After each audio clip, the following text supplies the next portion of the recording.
When was the last time you stepped out the door in the morning and thought, yes, I look good today?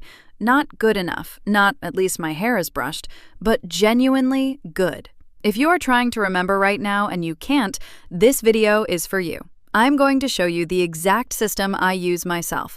15 minutes from pillow to front door, and you walk out looking put together. Not flawless, not magazine cover, put together. The kind where you catch your reflection in a shop window and actually hold your own gaze. Hello, and welcome to the Silver Wardrobe. Before we begin, tell me in the comments where you are watching from and how many minutes you usually spend getting ready. Just your city and a number. I am genuinely curious.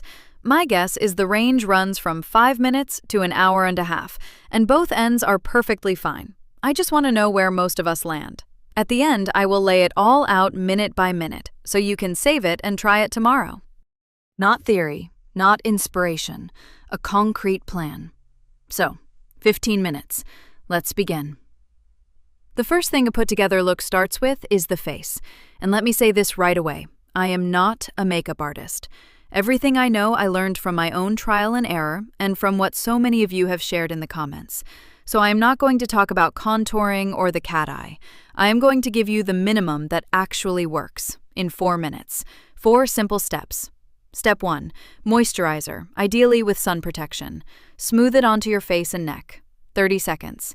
Your skin instantly looks more alive. Not because the cream is magic. Hydrated skin reflects light differently. Dry skin looks matte, gray, almost dusty. Hydrated skin glows from within, and you do not need to spend a fortune. An ordinary moisturizer from any drugstore is more than enough. I use a very basic one, and it lasts me 2 months. Step 2. Concealer. 1 small dot under each eye, blended with your ring finger, the gentlest one. Another 30 seconds. Dark circles after 50 are not always about being tired. They are a shadow that shows up because the skin gets thinner and the blood vessels show through. Concealer softens that shadow, and your face looks rested, even if you slept 4 hours because the grandchildren came for the weekend. The one rule: 1 shade lighter than your skin. No more. White patches under the eyes are not freshness. They look dated. Step 3. The eyebrows. Now pay attention. This is the most important part. The eyebrows are the face. Not the eyes, not the lips, not the cheekbones. The eyebrows. Shaped, brushed, tidy brows change a face by 70%.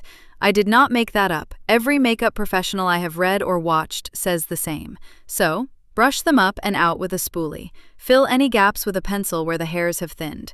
Then set them with a clear or tinted gel. 1 minute for both brows. A pencil lasts about half a year. That is 2 cups of coffee for 6 months of groomed brows. And step 4, a little color on the cheeks and lips. A touch of blush on the apples of your cheeks, and your whole face wakes up. That rosy undertone, the one that fades on its own after 50, that's just physiology. But blush brings the color back in 5 seconds. The shade? A warm peach or a soft rose. No glitter, no shimmer. And the lips? A tint, a lipstick, even a balm with a hint of color. Dusty rose, soft terracotta, a muted plum, something alive that gives your lips back the color they had at 30. 1 minute for blush and lips together. That's 4 minutes total. Moisturizer, concealer, brows, blush, lips. This is what separates I got ready from I just woke up and walked out. One of you wrote to me about exactly this. She said, I tried doing just the brows and the blush, nothing else, not even the concealer. I asked, and? She said, my husband asked at breakfast whether I had finally caught up on sleep. I said, and had you?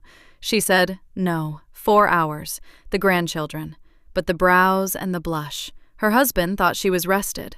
2 minutes of work. So, 4 minutes went to the face, and we have 11 left. The next 3 are for the hair, and I was going to start with hairstyles, but I am going to start with the night before, because put together hair in the morning actually starts the evening before. If you go to bed with a dirty head, no morning styling will save it. Unwashed hair shows immediately. It looks dull, heavy, it hangs there lifeless. And no dry shampoo replaces a clean head. It can freshen things up for a day, but that is a crutch, not a solution. So here is the rule. Wash your hair in the evening. That is 10 or 15 minutes the night before, not part of the morning 15. But without it, the whole system falls apart. So, in the morning, your hair is clean. What do you do with it in 3 minutes? Brush it. That is the first thing, and it is non-negotiable. It sounds so obvious I feel silly saying it, but you would be surprised how many women walk out with hair that just woke up with them and stayed that way. Brush it out and you are already halfway there. After that, it depends on length. If your hair is shoulder length or longer, a low ponytail or a soft bun. Not tight, not a stern headmistress at assembly, but soft, a little loose, low at the nape. It takes a minute.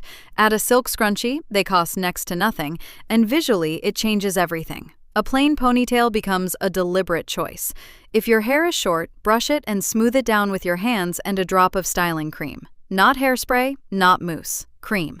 It tames the frizz and adds smoothness. The key word is neatness. Not volume, not curls, not a salon blowout. Neatness. Clean hair gathered or smoothed so it stays out of the way. That is enough.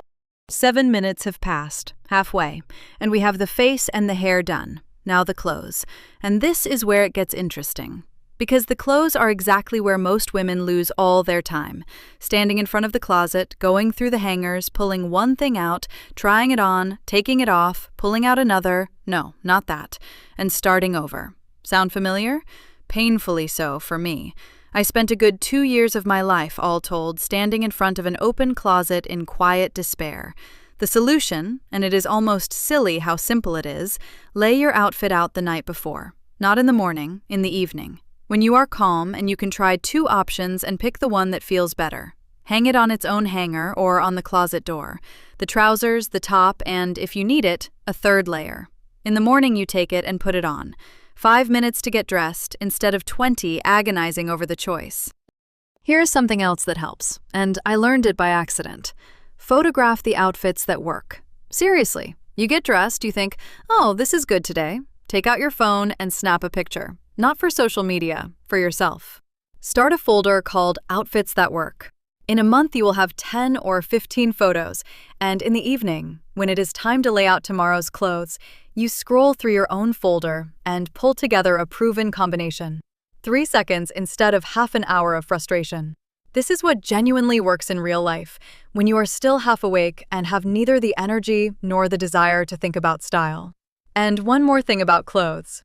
Sometimes you take an outfit out in the evening, you try it on, and no, you don't like anything.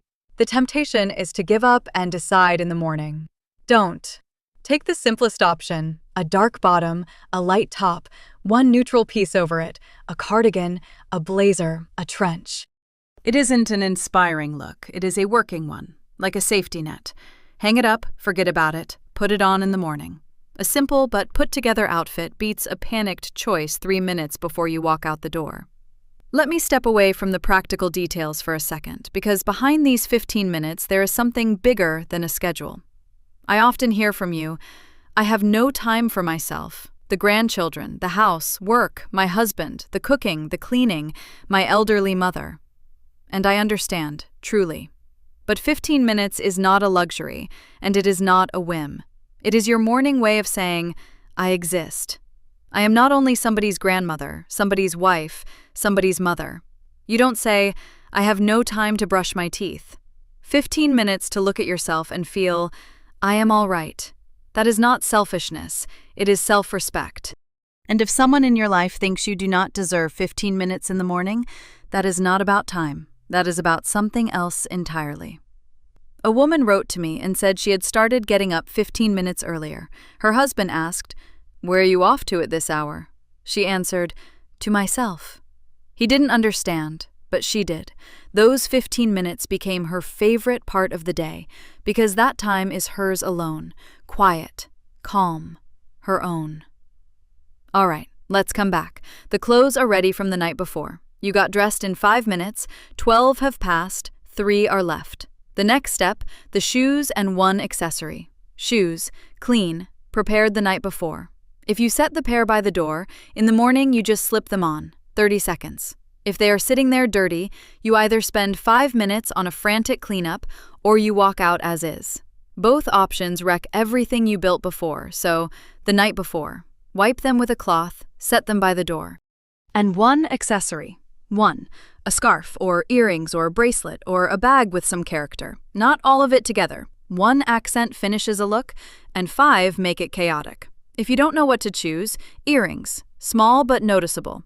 Pearl, silver, simple gold hoops, something that frames the face. It takes 10 seconds, and the effect is as if you had thought about your look for half an hour. And the last minute, the reflection.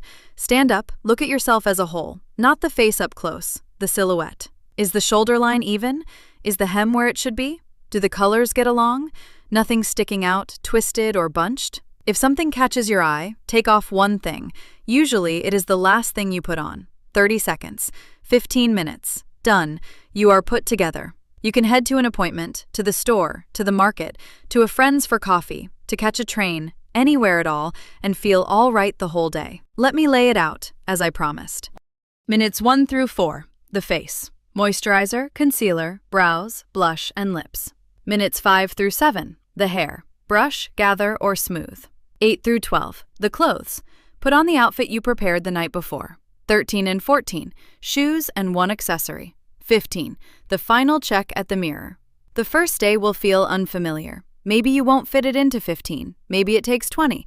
That is normal. By the 5th day, your hands will remember the order and you will stop thinking about the steps.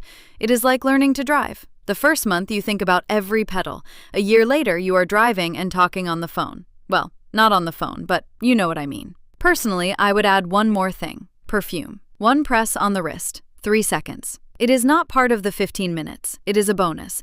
But you will notice the scent all day. And it is for you, not for the people around you. A small morning pleasure that costs nothing but a single motion. Tomorrow morning, give it a try. Just once. Set a timer for 15 minutes and walk through the whole chain. Not for me, not for an experiment, for yourself. To feel what it is like to walk out the door and not think about how you look. Because you already know. You look good. If there are a lot of comments with questions about makeup, I will make a separate video. A morning makeup routine after 55, step by step, but only if you want it. Let me know. And one last thing, briefly. Do you know what surprises me most of all? Not that 15 minutes is enough, but that for years we convince ourselves you need an hour to look good, or expensive cosmetics, or talent, or youth. What you actually need is clean hair, groomed brows, one calm outfit put together without rushing, and half a minute at the mirror. Not an hour, not a fortune.